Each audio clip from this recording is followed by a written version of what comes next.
Our brains take 20 minutes to go into deep focus. What if I told you most people burn that window on checking emails?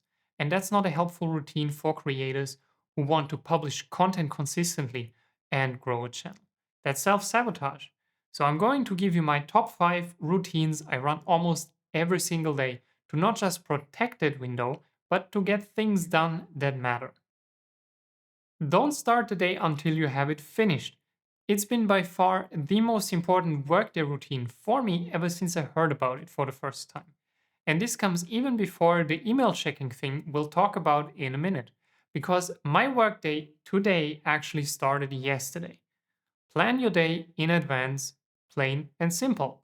I learned a long time ago that I'm a morning person, which means my most productive time is between 6 and 10 a.m.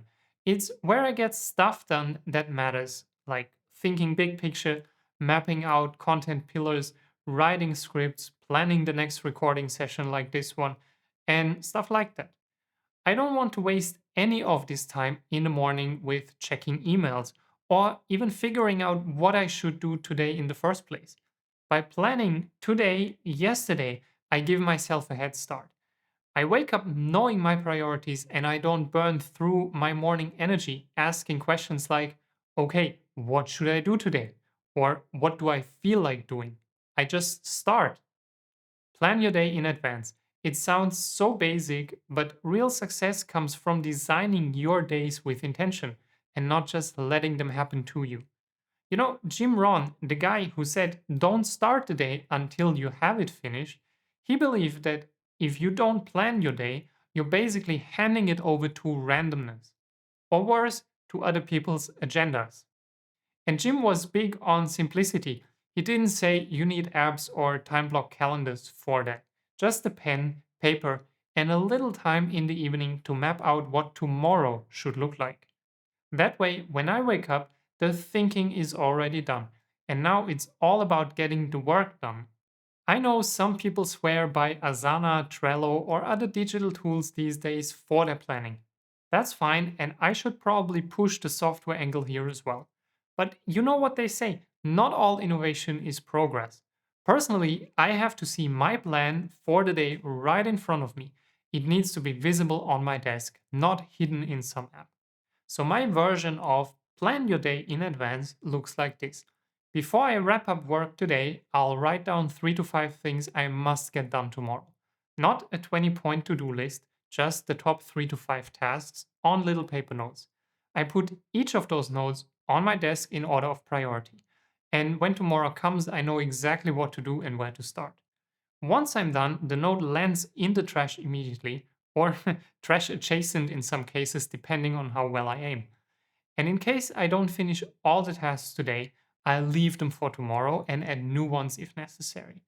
I can't tell you how planning my day in advance like that improved productivity now that I'm running my own channel. Which brings me to the whole email thing.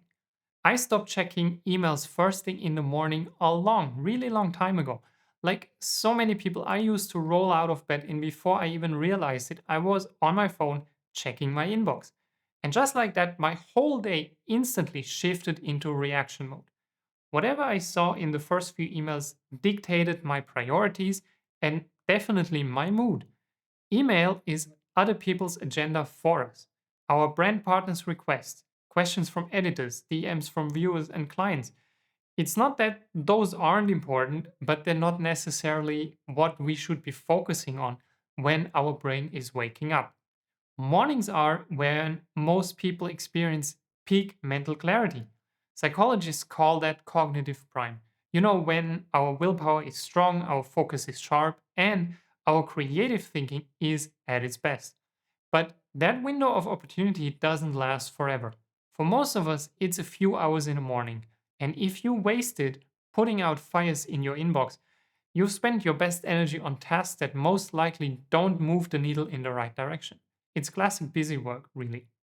The fix for me was to come up with a morning routine that completely cuts out checking inboxes. I played around with reading, meditating, stretching, exercising, and journaling over the years.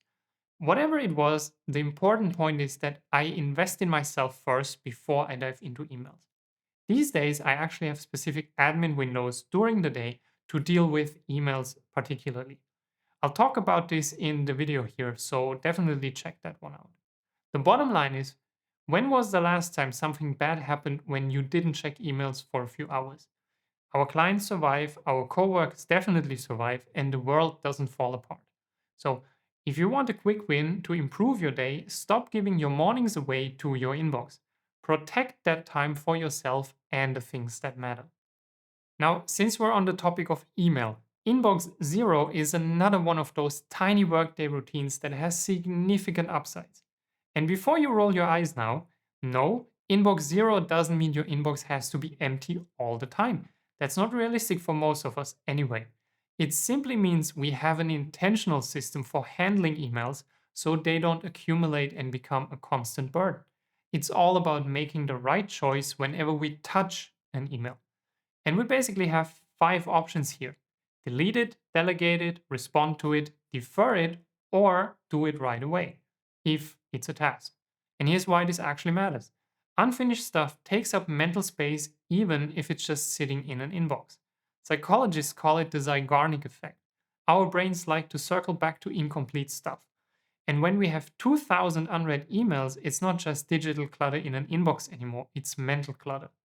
So for creators, that's the half drafted email to ask for collaboration, the unanswered brand pitch, the comment on your latest video you meant to reply but you never did. It's all still running in the background, creating a lingering feeling of stress. Working towards Inbox Zero isn't just clearing messages, it's clearing our heads, and that frees up energy for proactive work. It also makes us faster to respond to things that do matter instead of digging through that mountain of spam. So, in a way, Inbox Zero is about taking back a tiny bit of control and removing the mental drag. Plan your day in advance. Don't check emails first thing in the morning and Inbox Zero. These routines are primarily task oriented. They're what to do, but they're not just random productivity tips. In a way, they're a startup sequence, a process you can run every single day to bring your creator operating system online. Think about it like starting your laptop. Before you can open your editing tool, the hardware needs to turn on. The operating system needs to start up and drives need to be mounted. If any of those initial steps get interrupted, you can't open your editing software, and brains work the same way. Most creators don't think in those terms though.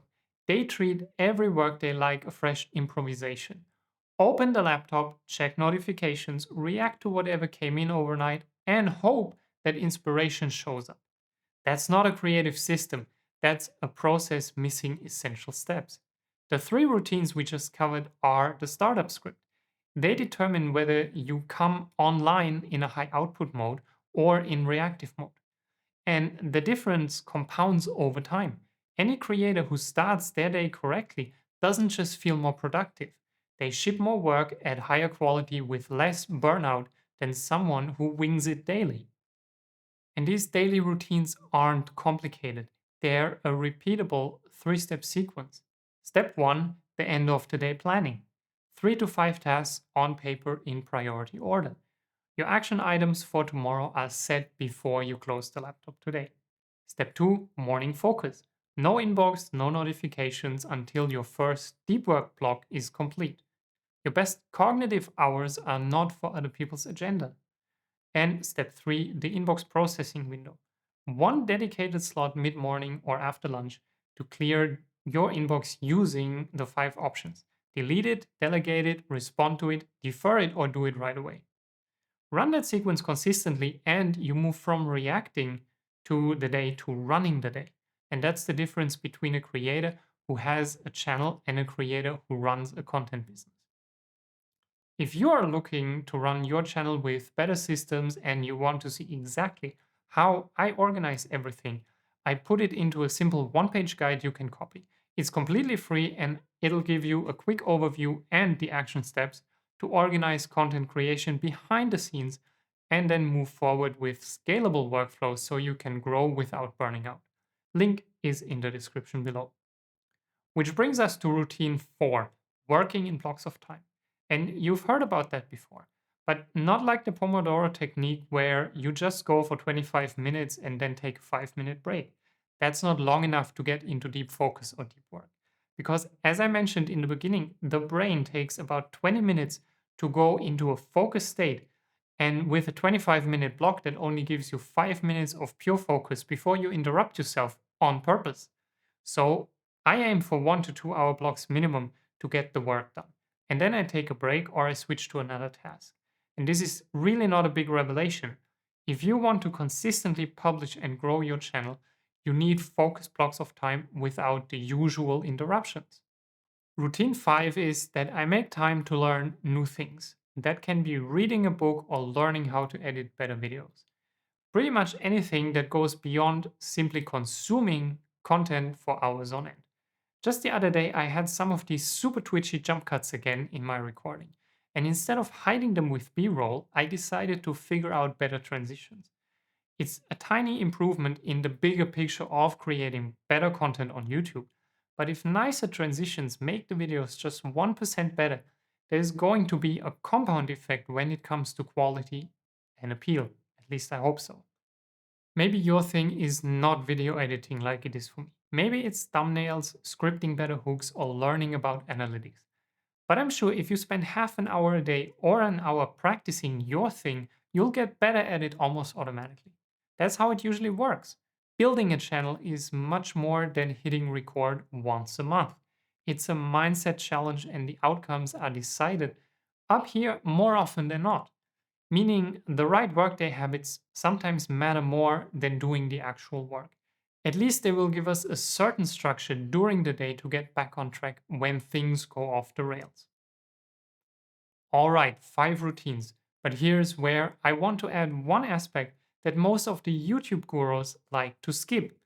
You can run all of these 5 routines perfectly and still have inconsistent output on your channel because routines protect your time and your energy. What they don't do automatically is organize your creative output into a production system. And that distinction matters a lot. Most creators plan what to make. High output creators build a system for how they make it. There's a significant gap between the two things here. Think of it this way: a freelance video editor plans their shoots, a production studio runs a documented pipeline. One runs on talent and memory, the other one runs on a process. Which one is scalable?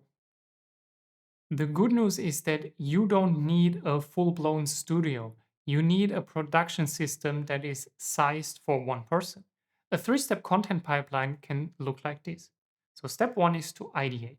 Have a single capture point for all video ideas. Call it an idea vault or a database. Nothing is scattered across notes apps, voice memos, random browser tabs, and papers. One place where every idea gets logged with a working title, maybe a target keyword, and definitely the problem it solves for your audience. That's your input for any research that will come after. Step two is to produce. Creators who film a single video at a time are context switching all the time. Set up the camera, film, tear it down, repeat. That's not a system. That's a loop with a huge time commitment. So batching 2 to 3 videos is the smarter move here. Same output, but with a lot less friction. And step three is to distribute. Every video you publish should have the same checklist behind it: title, description, tags, thumbnails, end screen, cards, whatever it is. If you're rebuilding that checklist mentally every single time you publish a video, you're introducing inconsistency into a process that should be automatic. Just document it once with an SOP and then run that SOP every time. For now, it's important to remember that the 5 routines protect your energy. A content production system like the 3 step content pipeline tells that energy where to go. Both are required in a way if you want to run a channel as part of a business. The routine gets you to the desk every day, the system gets the video out the door. So, if you want to hear more about the 3 step content pipeline, check out this video here where I talk about it in more detail. Now you've got the routines and you've gotten a quick glimpse at the system.